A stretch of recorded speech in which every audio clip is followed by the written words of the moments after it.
늘 맞는 사순절인데 여러분들은 이 사순절을 어떻게 보내고 있습니까?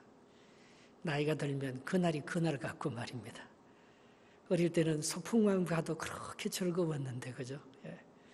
이제는 아무리 좋은 일이 있어도 그렇게 별로 안 기쁘고, 아무리 슬픈 일이 있어도 그저 무감각해지는 우리의 둔한 그런 삶이 아니지요. 여러분, 이 사순절 기간 동안에 뭘 절제합니까? 사람들이 커피도 절제하고, 어떤 사람은요, 카톡을 아예 안 받는데요. 근데 안 받는다고 좀 알려주고 안 받아야 되는데, 아무리 보내도 안 받는, 자기 혼자 안 받는다고 결정을 해버리니까 저쪽에서는 반응이 전혀 없으니까 너무 답답해하는 그런 경우도 있습니다. 어떤 사람은 커피도 절제하고요. 어떤 사람은 인터넷, 게임도 절제하고, 내가 좋아하는 것, 내가 꼭 하고 싶은 것을 하지 않고, 우리 주님께서 나를 위해서 그렇게 고생하고 힘들어 하셨는데 나도 주님을 위해서 뭘 참아볼까, 뭘 절제할까, 그걸 생각하면서 살아가는 사람들, 그건 참 좋은 신앙일이죠. 신앙은 훈련이 반드시 들어가야 합니다. 여러분, 새벽 기도도 훈련이잖아요. 우리 믿음의 조상들은요, 주의를 지키기 위해서 생명을 걸었습니다. 참 요즘 너무 편리하게 자기중심적으로 신앙생활 하는 것 같아요. 11조 자기 다 떼먹지요. 자기 좋아하는데 적당하게 조금 내기도 하고 말입니다. 교회도 편리에 따라서 마음대로 일부 예배 드리고 주일 마음대로 지내도 괜찮죠. 여러분, 주님을 위해서 좀 손해보고 절제하는 이 사순절 기간에 여러분들이 주님의 고난에 동참하는 게 뭐가 있습니까? 그렇게 우리가 주님을 사랑하면서 주님을 늘 의식하면서 살아간다는 것, 그건 참 복된 일일 것입니다. 그러나 그것보다도 더 중요한 것이 있습니다. 내가 잘하는 걸 안 하고 내게 익숙한 것을 절제하는 것도 중요하지만, 내가 평소에 한 번도 안 해본 것들, 내게 멀었던 것들을 가까이 당겨서 하는 그런 경건 생활은 더 훌륭한 것입니다. 여러분, 그동안 성경을 못 봤습니까? 사순절 기간에 내가 성경을 더 당겨서 보면 얼마나 훌륭한 경건입니까? 내가 평소에는 저 사람하고 항상 한 번도 얘기도 안 하고 늘 멀리 지냈는데 그 사람에게 따뜻한 이메일을 보내고 전화 한 통을 걸고 만나서 인사를 한 번 한다면 그게 사순절이죠.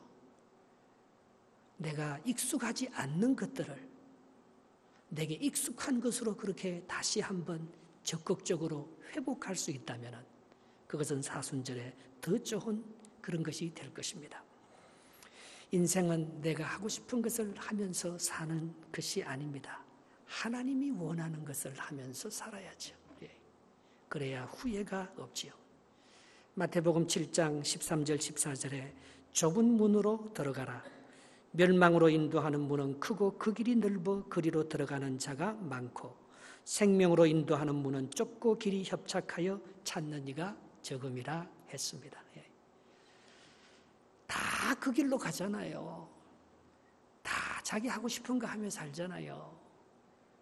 그러나 내가 그걸 거부하고 내가 가기 싫은 길이지만, 한 번도 안 걸어간 길이지만, 남들은 다 이쪽이 맞다고 하지만 나는 이쪽에 아무도 걷지 않는 그 길을 내 혼자 걸어가면서 하나님의 음성을 들었도 있다면 그게 바로 예수님이 간 십자가의 길이요, 사순절, 렌트 기간, 고난의 기간인 줄 믿습니다. 오늘 이 룻이 말입니다. 보아스에게 다가가는데, 룻은 과부지 않습니까? 결혼하다가 한번 실패했어요. 보아스에 대해서는 자세한 얘기가 나오지 않아서 보아스가 총각이었는지, 당시 유대 사회는 결혼을 4번이나 부인을 4명이나 둘 수 있으니까 보아스가 두 번째 세칸으로 이 룻을 얻는지 그런 건 잘 모르겠지만 일반적으로 보아스는 늙은 총각으로 알고 있습니다. 또 룻은 이방 여자잖아요. 유대인 보아스에 있어서는 룻은 정말 개 같은 여자예요. 겉도 보지도 않는 그런 남의 민족, 하나님을 섬기지 않는 이방 여인의 불과하잖아요. 그런데 오늘 룻이요 보아스에게 다가가는 오늘 이 장면은 말입니다. 잘못하면 삼류소설 같아요. 아주 이상한 얘기들이 오늘 본문에 참 많이 나오는 것입니다. 그런데 이 말씀을 통해서 하나님께서 우리에게 하시는 이건 아가서처럼 말입니다. 남녀 사랑의 얘기, 단순한 그런 것으로 우리에게 준 본문이냐는 것입니다. 이 본문 속에서 분명히 우리에게 가르쳐주고자 하는 영적인 진리가 있을 것입니다. 오늘 우리는 이 본문 속에서 그것을 우리가 찾고 오늘 룻이 누렸던 그 놀라운 영적인 축복, 룻의 가문이 누렸던 다윗의 계보를 회복하고 메시아의 그런 조상이 되는 그런 역사를 우리가 만들어갈 수 있는, 우리가 거기서 영적인 교훈을 받고 우리 가정이 회복되고 우리의 관계가 회복되고 우리가 두려워서 다가갈 수 없는 그 사람에게 다가가서 나하고 너무나 달라서 도저히 하나 될 수 없는 그런 사람과 하나가 되면서 하나님의 뜻을 이룰 수 있다면 오늘 우리는 믿음에서 승리하고 하나님께서 기뻐하시는 그런 자녀가 될 것입니다. 오늘 여기에 등장하는 주인공은 룻 같지만 사실은 이 모든 것을 컨트롤하고 영적으로 지도력을 발휘하는 사람은 시어머니 나오미입니다. 나오미는 룻에게 상식을 뛰어넘는 제안을 하고 있습니다. 그 1절 말씀입니다. 같이 한번 읽어보겠습니다. 본문 1절 시작. 룻의 시어머니 나오미가 그에게 이르되 내 딸아 내가 너를 위하여 안식할 곳을 구하여 너를 복되게 하여야 하지 않겠느냐. 2절 내가 함께 하던 하녀들을 둔 보아스는 우리의 친족이 아니냐. 보라 그가 오늘 밤에 타작마당에서 보리를 까불리라. 오늘 룻이 이 보아스의 타작마당에서 이삭을 줍고 있는 그냥 정말 가난한 과부 아닙니까? 근데 이제 어느 날, 오늘 이 3장이 절정입니다. 어느 날 시어머니가 룻에게 말입니다. 네가 한평생 이렇게 내 밑에서 고생하면서 이삭이나 죽고 살래? 너도 좀 안식을 얻어야 되지 않겠느냐? 이 말은 너도 좋은 데 시집 장가 가서 가정을 이루면서 좀 행복하게 살아야 되지 않겠느냐? 나는 네가 복되게 살았으면 좋겠다. 이게 두 가부가 살면서 며느리한테 오늘 시어머니가 그런 제안을 하는 거예요.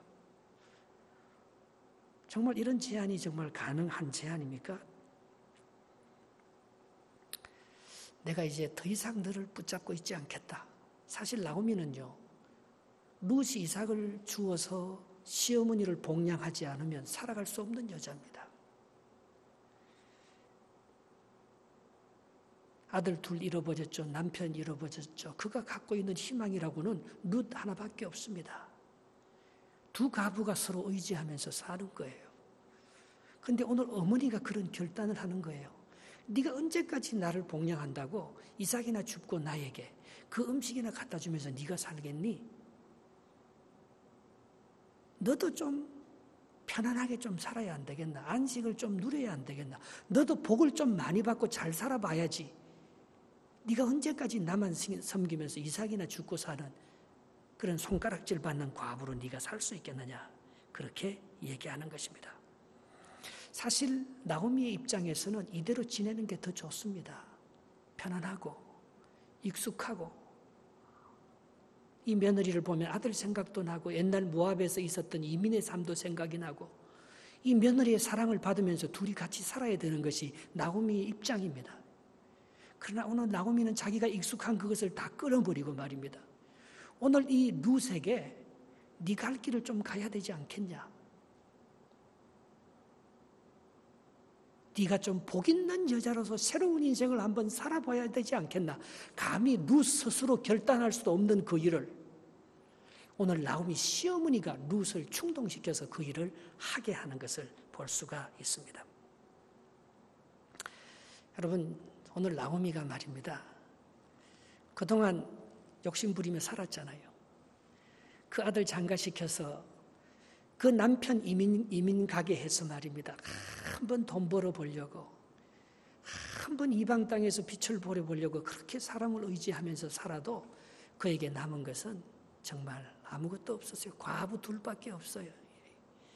그래서 나오미가 아는 거예요. 하나님의 축복이 어디서 오는지. 룻이 잘 되면 내가 잘 되는 거야. 내가 외로운 게 아니고, 룻을 떠나보내면 내가 뭘 먹고 살 수 있느냐 그게 아니고, 룻이 잘 될 때, 룻이 행복해할 때, 룻이 자유로울 때 나도 더 행복하고 자유로울 수 있다는, 지금까지 생각한 뭔가 붙잡고 뭔가 자기가 차지하고 뭔가 자기 욕심과 자기 의도대로 그 인생을 이루어서 그렇게 살아가는, 그걸 다 내려놓고 욕심을 버리고 정말 룻의 입장에서, 며느리의 입장에서 며느리의 인생의 미래를 바라보면서 며느리에게 유익한 말을 해줄 때 말입니다. 룻의 인생이 참 행복하고, 그때 다이돌핀이 나오지 않습니까? 여러분, 왜 인생은 왜 그렇게 재미가 없죠? 왜 인생이 늙어가면서 자꾸 감사하고 행복하고 기뻐하는 그런 마음들은 자꾸 줄어들죠? 더 욕심이 많아지는 거예요. 예. 나보다 조금만 누가 잘 돼도 못 봐주잖아요. 예. 배가 아파서. 아니, 두 가부가 사는데 늙은 가부 내 혼자 남고 젊은 가부 저게 눈 맞아서 누구한테 결혼해서 시집 가보면 엄마가 어떻게 살려고. 얼마든지 나오면 그 생각 이상 그렇게 생각할 수 있는데 그 생각을 다 버리고 오늘 이 시어머니 나오미가 룻에게 그의 가는 길을 갈 수 있도록 그렇게 길을 열어주는 것을 볼 수 있습니다. 이것이 축복의 통로 아니겠어요? 이것이 자기 가정을 넘어 보아스의 가정까지, 그리고 그렇게 고통받는 모든 가부의 위로가 되고 모든 가부의 꿈에 그렇게 표상이 되는 룻의 삶을 열어주는, 룻을 위대하게 만들어주는, 그것은 룻 자체에게 있는 게 아니고 자기가 손해를 보고 외롭더라도 룻을 밀어주겠다는 그 어머니의 희생, 어머니의 그 선지자적인 그 감각 때문에 그가 축복의 통로가 되었기 때문에 오늘 이 룻의 가정에 하나님의 놀라운 축복이 있었던 것입니다. 창세기 49장 22절에 보면 야곱의 모든 형제는 경쟁적입니다. 그런데 그 중에 요셉이라는 친구가 나와서 정말 아버지의 많은 사랑을 받으면서 형들을 용서하고 애굽의 기근의 문제를 살리고 정말 자기 민족의 한계를 뛰어넘고 자기가 받은 상처를 극복하면서 애굽을 축복하고, 그래서 그 고대 근동 지방의 팔레스타인 유대인들까지 다 가뭄이던 그 사람들이 다시 애굽에 와서 애굽도 살고 이스라엘도 살고 모든 민족이 살아가는, 형들도 거기에서 다시 먹고 큰 민족을 이루어서 다시 출애굽할 수 있는 그런 역사를 만들어 나가지 않습니까? 그래서 오늘 창세기 49장에 아버지 야곱이 요셉에게 이런 예언을 하면서 요셉을 축복합니다. 22절에 요셉은 무성한 가지 곧 샘 곁에 무성한 가지라 그 가지가 담을 넘었도다. 여러분, 이 사순절이라는 것은 내 것만 절제하는 게 아니고 말입니다. 남이 잘 되는 것을 축복하고, 오늘 내 울타리 속에서만 내 나무가 크는 것이 아니고 내 나무의 가지가 뻗어서 다른 옆집까지 열매를 맺고 축복을 주는 말입니다. 그런 더 적극적인, 내게 익숙하지 않는 바로 그것을 내 것으로 삼아서 내가 사랑할 수 없는 사람을 사랑하고 내가 용서할 수 없는 사람을 용서하고 내가 한 번도 다가가지 못한 사람에게 다가가고 내가 하고 싶은 그것을 하는 것이 아니고 하나님이 원하면은 나오미가 룻의 가는 길을 열어주는, 너 나하고 이제 헤어져서 네 복을 받으면서 네도 안식을 누리면서 네 한번 잘 살아보라고 그런 말을 해줄 때에 진정한 축복이 이 나오미 가정에 임하는 것을 볼 수가 있지 않습니까? 근데 참 구체적으로 제시합니다. 오늘 이 나오미는요, 보아스가 움직이는 동선을 다 알고 있습니다. 그가 오늘 밤 2절에 보면 타작 마당에서 보리를 까부는데요. 오늘이 D-Day, 오늘이 D-Day. 오늘이 아마 타작 마지막 날인지, 오늘 이 나오미는 오늘 이 룻이 보아스를 만나서 역사적인 하룻밤을 만들지 않으면 안 된다는 그런, 바로 그날이 오늘이라는 그걸 가지고 말입니다. 정말 치밀한 작전과 계획을 세워서 룻에게 지시하는 것을 볼 수가 있습니다. 고린도후서 6장 2절에 지금은 은혜 받을 만한 때요. 지금은 구원의 날이라 했어요. 오늘 한 그루의 사과나무를 심지 않는 사람들은 내일 사과나무를 심을 수가 없습니다. 오늘 하나님의 뜻을 가지고 한 걸음 도전하지 않는 사람들은 그 다음 대로는 열리지 않습니다. 하나님의 길이 탄탄대로로 다 보여주는 게 아니잖아요. 주의 말씀이 내 발의 등이요 내 길에 비치기 때문에 이렇게 주님의 말씀을 따라서 한 발자국 떼면 그 등불이 그 다음 발자국 뗄 것을 가르쳐 주시고 그 다음 뗄 것을 가르쳐 주시고 그렇게 하는 거잖아요. 여러분, 오늘 내가 주님을 위해서 해야 할 일들을 내가 다 하지 않으면 우리의 내일은 내 날이 아닌 거예요. 오늘 말이 내 날이죠. 내일은 내 날이 아니에요. 제 같으면 말입니다. 내가 시어머니가 그런 마음을 갖고 있다고 해도 혹시 루시 라오미한테 들어갔다가 차여서 리스크를 지고 그런 수모를 당하면서 만약에 보아스가 룻을 안 좋아하고 안 받아주면 내가 이번에 이렇게 프로포즈하고 룻이 보아스에게 접근하는 것이 오히려 창피한 일이 될 수 있지 않느냐. 그걸 두려워하면 오늘 이런 시도를 못하는 거예요. 여러분, 나이가 들어서요 정말 후회하는 것이 하나 있습니다. 그것은 그걸 좀 해볼 걸.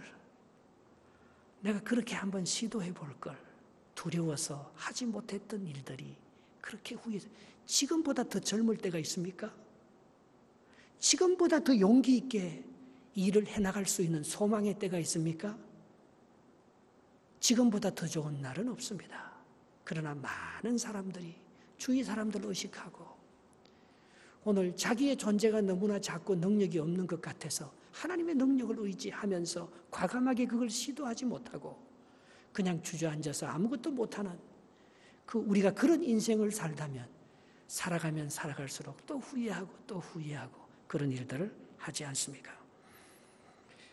찬송가 같이 한번 부를까요?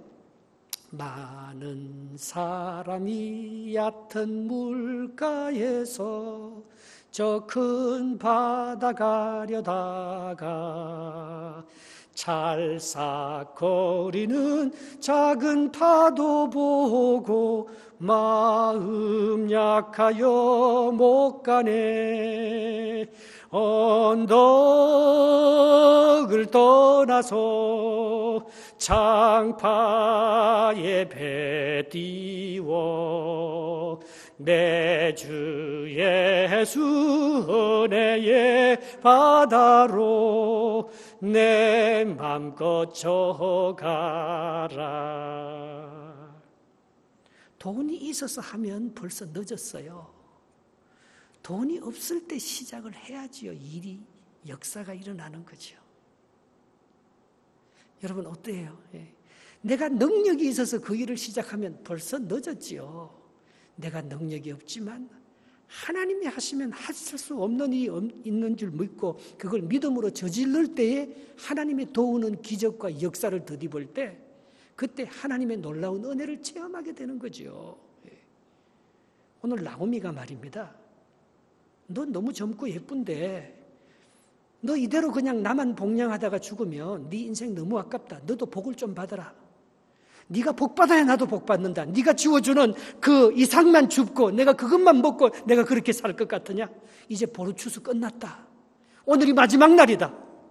네가 오늘 보아스에게 접근하여서 하나님께서 맺어준 우리의 기업을 이어가고 네 인생을 새롭게 축복해 주셔서 너에게 진정한 안식과 너의 모든 것을 책임질 이 날을 네가 오늘 시도하지 않으면 네 인생에 새로운 일은 없다. 오늘 나오미가 그 코치를 하고 있는 것입니다. 여러분, 정말 나는 하고 싶은데 두려워서 하지 못하는 일이 뭐가 있습니까? 사람들을 의식해서 내가 능력이 없고 돈이 없어서 못한다고 생각하는 일들이 뭐가 있습니까? 하나님을 안 믿는 거지요. 믿음은 바라는 것들의 실상이요 보지 못하는 것들의 증거라 했습니다. 가짜 믿음 말고 기도할 때 내가 믿어지는 그런 관념적이고 추상적이고 그냥 책상에 앉아있는 그런 믿음 말고 말입니다. 산을 옮기는 믿음.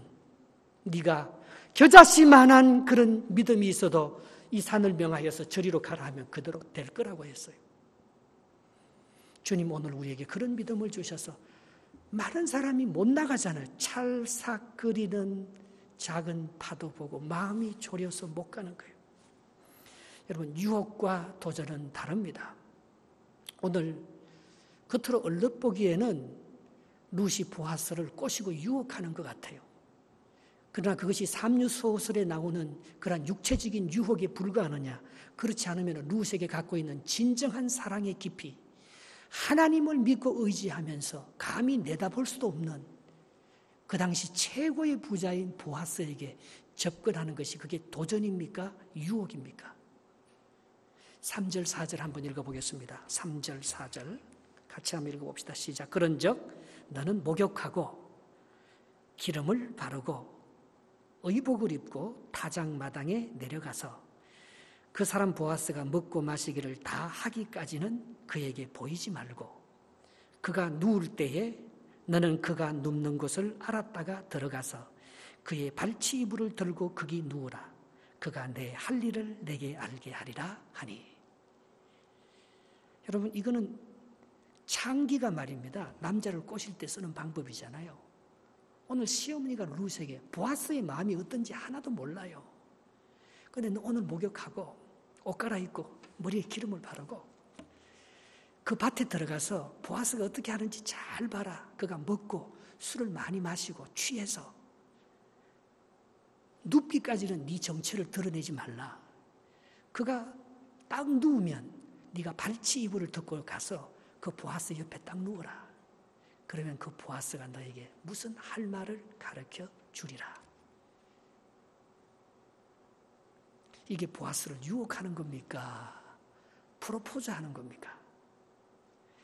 그 유대 전통에 이런 프로포즈가 있었다고는 그래요.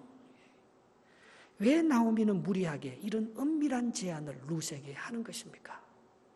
사실 룻의 입장에서 보면 굉장히 창피한 일입니다. 그 다음 장에 가보면 룻은요, 그 동네에서 가장 정숙하고 깨끗한 여자라고 소문나 있어요. 룻이 어떤 여잔지 동네 사람들이 다 압니다.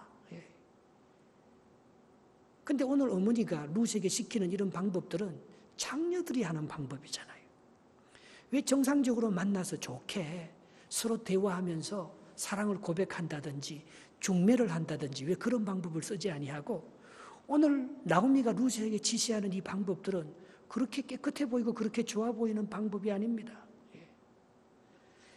내가 그에게 접근했을 때 룻이 보아스에게 접근했을 때 상대방 보아스가 나올 반응을 생각하면 두려운 생각이 더 많이 듭니다. 그런데 룻은 아무런 토도 달지 아니하고 어머니가 제시하는 여기에 그대로 순종하는 모습을 볼 수가 있습니다. 5절 6절입니다. 5절 6절 한번 읽어보겠습니다. 시작. 룻이 시어머니에게 이르되 어머니의 말씀대로 내가 다 행하리이다 하니라. 6절 그가 타작마당으로 내려가서 시어머니의 명령대로 다 하니라. 오늘 룻이 말입니다. 얼마든지 룻이요 호락호락한 여자가 아닙니다. 지난번에 모압에서 돌아올 때 시어머니가 룻에게 어떤 제안을 했습니까? 너 나 따라오지 마라. 너 모압 여자는 이스라엘에 가면 개처럼 취급받는다. 너희 나라에 남아라.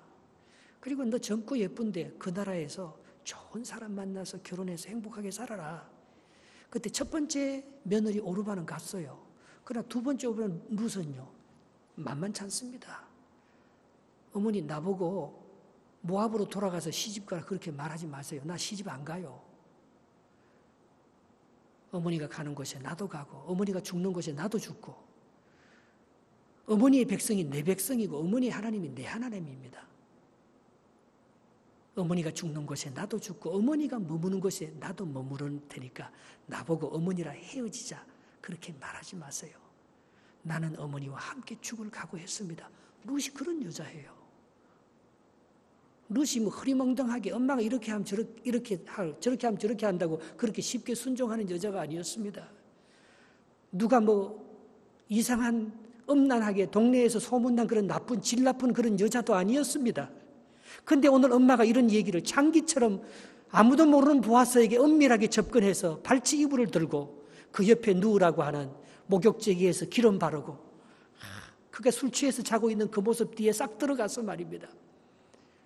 오늘 이런 작전을 세우는 거기에 이 룻이 그대로 순종하고 있는 이 모습을 우리가 볼 수 있는 거예요. 그것은 마치 마리아가 예수님의 잉태 소식을 들었을 때 그 소녀 마리아가 말입니다. 남자를 가까이 해보지 않는 마리아가 네가 성령으로 잉태되어서 아기를 낳는다 할 때 누가복음 1장 38절에 마리아가 걸어대 주의 여종이오니 말씀대로 내게 이루어지이다 하며 천사가 떠나더라. 그 순종의 믿음하고 똑같은 거 아닙니까? 예.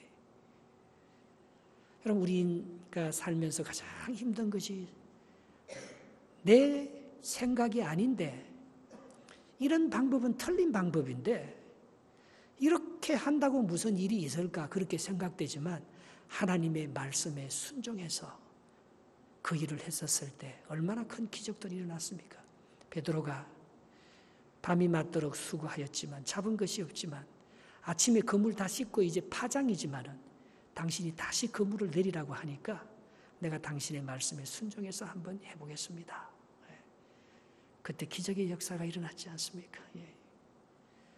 내 가운데 하나님의 말씀이 풍성하게 역사하지 않으면 그거는 유혹이 되는 거예요. 유혹. 만약에 그랬다면 음란한 여자고 자기의 욕심을 이루려고 룻이 가는 것이 될 것입니다. 그러나 룻은 유혹이 아니고 도전이에요. 도전. 믿음으로 도전하는 거예요. 하나님, 나 남편 없어요. 하나님, 나 좋은 신랑 만나서 결혼하려고 내가 여기까지 온 것 아니에요. 그러나 내 마음속에 하나님이 나를 축복하시고 나를 통해서 큰 역사를 일으킬 것이라는 그 믿음이 있어요. 하나님, 나를 도와주셔요. 근데 내만 그런 생각을 하고 있는 줄 알았는데 우리 시어머니 나오미도 똑같은 생각을 하고 있네요. 보아스가 정말 괜찮은 사람인 것 같아요. 어머니가 그렇게 말씀하시는 게 성령께서 내게 말씀하시는 거하고 똑같네요. 그래서 마리아처럼 말입니다. 주의 계집종이오니 말씀대로 순종하겠다는 거예요. 그것은 유혹이 아닙니다. 그것은 엄난이 아닙니다. 그것은 자기가 결혼하고 싶어서 자기의 목적을 이루려는 그런 욕심스러운 결혼과 그런 남자를 차지하고 싶은 그런 욕망이 아닙니다. 오늘 정말 버러지 같은 이 인생, 한 번도 축복을 받아보지 못했고 이삭이나 주우면서 한평생 살아가야 될 이 두 가부의 집안에도 그들은 하나님께서 함께 하시면은 하나님이 우리 가정에 찾아오셔서 우리에게 축복하시면 우리에게 복을 주시고 우리에게 안식을 주시고 저렇게 과부로 고생만 하는 룻이 아니고 저 룻을 통해서 하나님께서 큰 역사를 해 주시겠다는 그 성령의 확신이 있었기 때문에 그 주인이 자기의 음란이 아니고 그 주인이 자기의 결혼이 목표가 아니고 그 주인이 예수님이 되어서 그 주인이 성령님이 되어서 내 인생을 인도하시고 축복하신다는 그 믿음의 확신이 있었기 때문에 오늘 이것이 창피가 아니고 이렇게 해서 잘못되면 무슨 큰 리스크가 있는 그런 일이 아니고 하나님께서 그 일을 인도해 주시겠다는 그 믿음의 확신을 가지고 담대하게 룻이 보아스에게 다가가고 있는 모습을 볼 수가 있습니다. 룻이 나오미하고 살아보니까 이삭 줍는 게 너무 힘들어서 보아스하고 결혼하면 좀 팔자라도 피워보겠다고 그렇게 간 것일까요? 하나님이 룻의 마음에 소원을 주시고 정말 믿음의 사람끼리 만나게 해주셔서 하나님의 영광스러운 뜻을 이루게 하려고 하나님은 이런 방법을 사용하고 계셨던 것입니다. 창세기 2장 24절 25절에 이러므로 남자가 부모를 떠나 그의 아내와 합하여 둘이 한 몸을 이룰지로다. 아담과 그의 아내 두 사람이 벌거벗었으나 부끄러워하지 아니하니. 이게 거룩한 신비잖아요. 부부는 안 부끄럽잖아요. 부부는 안 더럽잖아요. 거룩한 하나됨이죠. 거룩한 신비죠. 예. 오늘 나고미에게는 그런 확신이 있었습니다. 그래서 정말 자기가 접근할 수 없는 너무 가난해서 감히 보아스와, 거기는 총각이고 여기는 과부고 말입니다. 자기는 이방 여자고 저기는 유대인의 정통, 베들레헴에서 가장 유력한 자, 가장 부호, 가장 칭찬받고 존경받는 자에게 감히 접근할 수 있는 그런 것을 만들어냈던 것입니다. 조금도 주저함이 없이 오늘 룻이 보아스에게 다가가서 눕고 아주 은밀한 말을 하는 것을 볼 수가 있습니다. 8절 9절 말씀 한번 읽어보겠습니다. 8절 9절입니다. 시작. 밤중에 그가 놀라 몸을 돌이켜 본적 한 여인이 자기 발치에 누워 있는지라. 이르되 내가 누구냐 하니 대답하되 나는 당신의 여종 룻이오니 당신의 옷자락을 펴 당신의 여종을 덮으소서. 이는 당신이 기업을 물을 자가 됨이니이다 하니. 오늘 이 본문에서요 가장 중요한 단어가 있습니다. 눕는다는 거예요. 6번 나옵니다. 이 짧은 본문에서. 오늘 나오면 계속 보아스 옆에 누우라고 말합니다. 깜짝 놀랐어요. 자기가 자고 있는데 발밑에 보니까 발치 밑에 어떤 여자가 누워 있는 거예요. 누구냐? 나는 룻입니다. 당신의 옷자락으로 나를 덮으소서. 무슨 말이에요? 이 천한 몸, 이 부끄러운 몸을 당신의 은혜로 나를 보호해 주소서. 나를 따뜻하게 지켜주십시오. 오늘 그 부탁을 하고 있는 거예요. 여러분, 여기 보아스는요, 바로 이렇게 허물 많고 이렇게 부족한 우리들이 주님 앞에 나가기만 하면 우리를 버리지 아니하시고 우리를 덮어주시는 예수님의 한량없는 사랑, 그 자비를 말씀하고 있는 것입니다. 예수님과 함께 눕는 것, 그게 안식이에요. 오늘 나오면 룻에게 그걸 주고 싶었습니다. 예수님과 함께 눕는 것, 거기에 완전한 안식과 복이 있는 거예요. 그러니까 복은요, 나오미가 아무리 노력하고 이민 가서 성공하고 결혼시키고 행복하게 만들려고 해도 복이 없어요. 복은 딱 하나입니다. 예수님 옆에 누우면 복이 있습니다. 안식이 있습니다. 정말 편안합니다.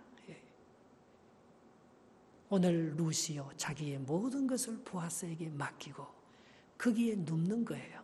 그 발치 아래 눕는 거예요. 그게 안식이라는 거예요. 그게 복이라는 거예요, 여러분. 우리는 막 뛰어다니고 내 욕심과 정욕을 이루고 내가 무슨 일을 하고 성공하고 뭘 하면 복을 누리는 줄 알아요. 그렇지 않습니다. 모든 것을 내려놓고 내가 정말 할 수 없는 일이지만 그 부끄러움과 창피를 무릅쓰고 용기를 내어서 내가 어떻게 하든지 예수님께 나아가서 예수님 옆에 가만히 누워 있으면 그게 복이에요. 그게 안식입니다. 오늘 나오미는 1절에 그걸 해주고 싶었던 거예요.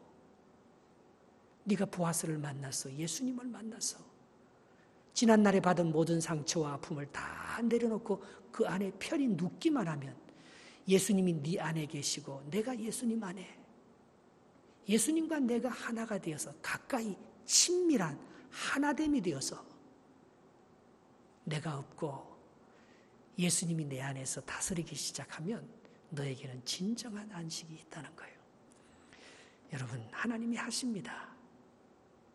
하나님의 놀라운 역사는요, 내가 눕고 쉴 때 그때 일하는 거예요. 오늘 그래서 눕는다는 것을 6번이나 말하면서 나오미가 룻에게 가르칠 수 있는 축복의 통로, 안식의 통로는 그거 하나밖에 없어요. 예수님 옆에 누우라는 거예요. 보아스를 믿고 누우라는 거예요. 이렇게 몹쓸 여자가 있나? 아니 이게 무슨 업력을 가지고 나한테 접근했어? 아니 네 같은 여자가 어떻게 감히 이방 여자가, 그것도 결혼에 실패한 가부가 감히 나를 넘나 봐? 이런저런 생각을 했더라면 그는 감히 그 앞에 도전하거나 다가가지 없었을 것입니다. 우리는요, 모든 걸 접어놓고 우리의 사정을 알고 우리를 있는 그대로 받아주시고 우리에게 진정한 안식을 주시는 안식일의 주인 예수 그리스도 그 보아스 밑에 가서 우리가 눕기만 하면 말입니다. 시편 20편 그게 다윗의 신앙이었습니다. 그가 나를 푸른 초장에